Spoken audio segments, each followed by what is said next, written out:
Yes, guys. Happy Sunday. Hopefully, you've all had a good weekend so far. And we're going to get straight into the transfer gossip today with some big news. Aymeric Laporte. I don't get this rumour. You need to check it out. And also, Gvardiol news as well. Let's jump straight in with Chelsea and Saudi club Al Hilal have begun the process of trying to sign 24-year-old France forward Kylian Mbappe, who has not travelled with the PSG squad on their pre-season tour of Asia. Al Hilal have made PSG Mbappe the same offer they made to Lionel Messi, 400 million euros a year. That's 346 million pounds a year. That's tax-free, remember, until 2026. Although Mbappe has an agreement in principle to join Real Madrid as a free agent next summer. Mbappe is prepared to sit out an entire season and leave PSG on a free transfer next summer after the French champions put him up for sale on Friday. This is an incredible story. Kylian Mbappe doing exactly what he did 2 years ago, threatening to leave on a free transfer, and then PSG came in knowing that they couldn't afford to let him leave and give him an incredible wage. Are PSG going to do the same thing again this time, or are they actually going to let him go? And if you do let him go, is anyone going to pay that money? Well, the Saudis probably will. Will he go to Saudi Arabia? Is that a threat for football? This is a big talking point. I've seen loads of people on Twitter talking about this. Should we be worried about Kylian Mbappe potentially moving to Saudi Arabia? What does that mean for European football? My personal opinion is he can go where he wants to go. I think he's played PSG like a fiddle, and PSG are now seriously in trouble with this. Potentially losing him on a free transfer next year would be horrendous for PSG, and it's going to be crazy. Can Real Madrid afford him though? £180 million? I'm not sure. The wife of Tottenham and England striker Harry Kane has been spotted in Munich looking for properties and schools before a potential move to Bayern Munich. That's from Bild. Well, if that is true, then he's gone, isn't it? You know what I mean? If his wife is in Munich looking at houses, looking at schools, then he's absolutely gone. And it's going to be interesting to see. I've said for years, the best place for Harry Kane is Bayern Munich. He'll absolutely slam it there. And good luck to him if he does make that move. Chelsea have made contact with Ajax to express an interest in signing 22-year-old Ghana attacking midfielder Mohamed Kudus. That's from The Athletic. England midfielder Jordan Henderson has completed his medical before a £12 million move from Liverpool to Saudi side Al Ettifaq. That's from The Athletic.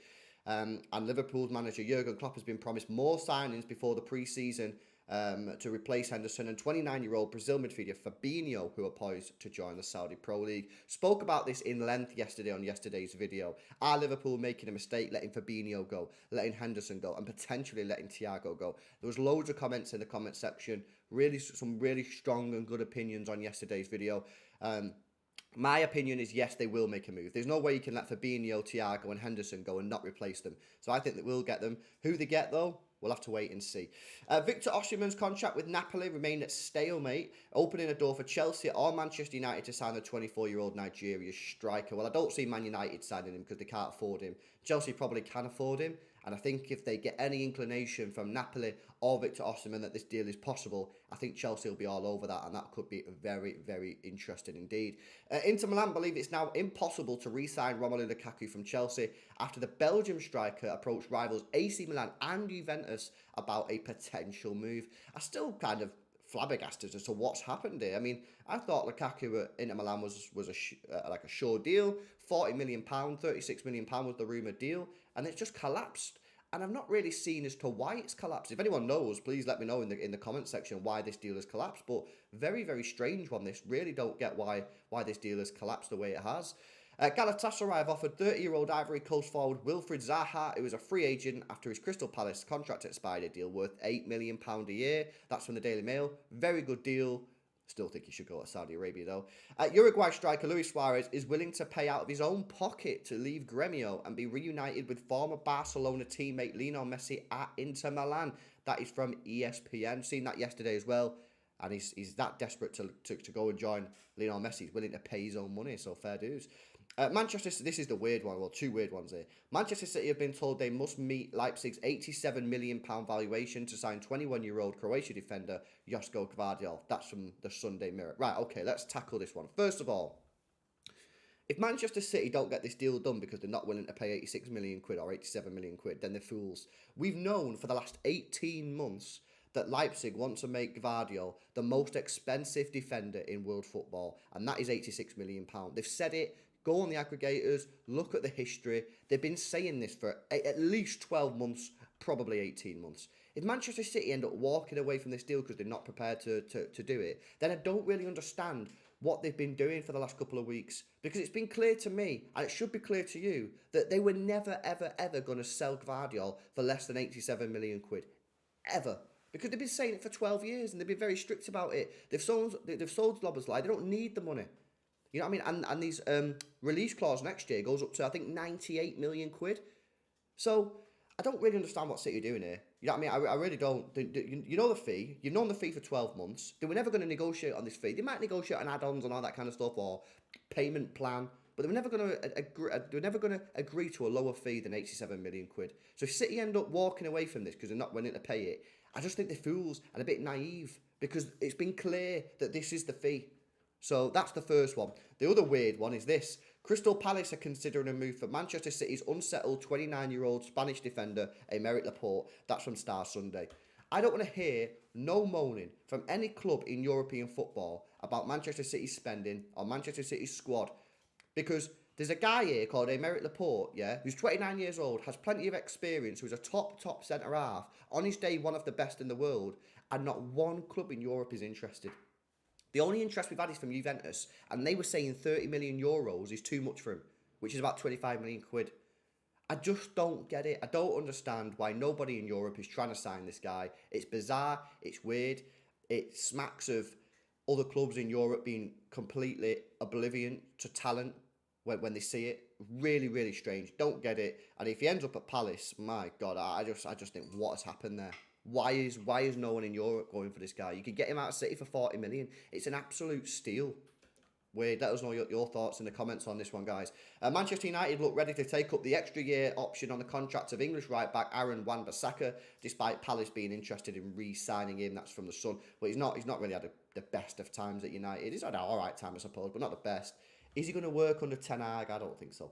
Fulham are set to spend more than 30 million on two centre-backs. Southampton's Ghana international Mohamed Salisu and Ajax's 23-year-old Nigerian international Calvin Bassey.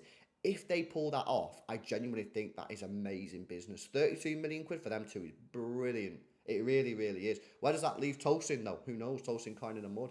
Jamaican forward Mikel Antonio is keen to quit West Ham to join Steven Gerrard's Al Ettifaq this summer. He wants the bag, fair dues. England striker Ivan Toney is considering changing agents, a sign that he is looking to leave Brentford before his 8-month ban for breaking betting rules ends in January. This is a big one. I think we spoke about this before in one of the videos. If you're a club, say you're Tottenham, or Chelsea, or someone who could do with a striker, whether it be a backup or challenging for the first one, would you take a gamble? Would you gamble on Ivan Toney? Depends on the price, of course. I'd gamble on him. If I could get him out of Brentford for 40 million quid, I'd gamble. He's 27 years old, but how much will Brentford let him go for? That's the big question. He is banned until February as well. That's a big part of the issue, and that's why it's a gamble. Manchester United believe a price of 50 to 60 million pound will be a fair valuation of Atalanta's 20-year-old Denmark striker Rasmus Højlund. Scored 9 goals last season. 50 to 60 million pound is the new fee for a guy who scores 9 goals. Absolutely wild, but United need a striker. They're clearly in for him. And this deal will get done at around 55 million quid, I reckon. Brighton manager Roberto De Zerbi has hinted at a potential swap deal involving 20-year-old Levi Colwill with Chelsea, using their English centre-back to help them sign Brighton's 21-year-old Ecuador midfielder, Moises Caicedo. Well, of course, Colwill wants to be playing regular first-team football, and Caicedo probably wants this move to Chelsea. If Colwill's happy to go to Brighton, then this deal should get done. The question is cash? You know, Chelsea are probably going to give Brighton Levi Colwill and money. And the question is, how much money are you going to give? Because Levi Colwill's a very good defender and very promising defender. So they don't want to be getting absolutely shafted here, Chelsea, which they might end up doing.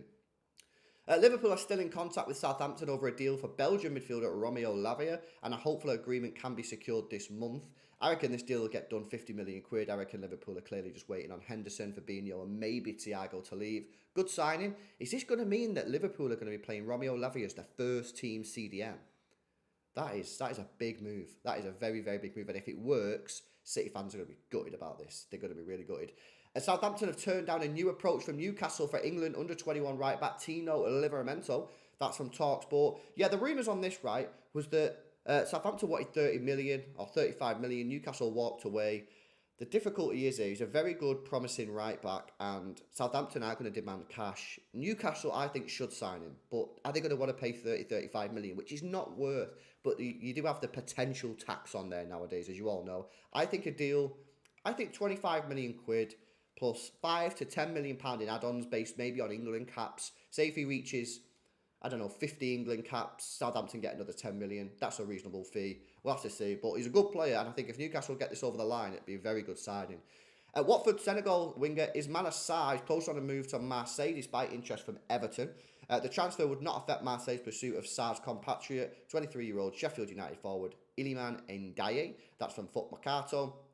And finally, Manchester United are set to announce the double signing of twin brothers Jack and Tyler Fletcher, sons of former United midfielder Darren Fletcher from Manchester City, in a British record deal for 16-year-olds. That is from Fabrizio Romano. Yeah, it looks like United are going to get their hands on these two City academy players. Obviously, they are the sons of Darren Fletcher, so sort of understand why they might want to go back to United. But if City get a big cash out of it, then fair dues to 16-year-old, and it's crazy money. So we'll have to wait and see on that one. But guys, let me know your thoughts on today's rumours. Aymeric Laporte, what is going on there? Why does nobody want him? Why does no one want Laporte, guys? What is going on here? And also the other rumour, Gvardiol.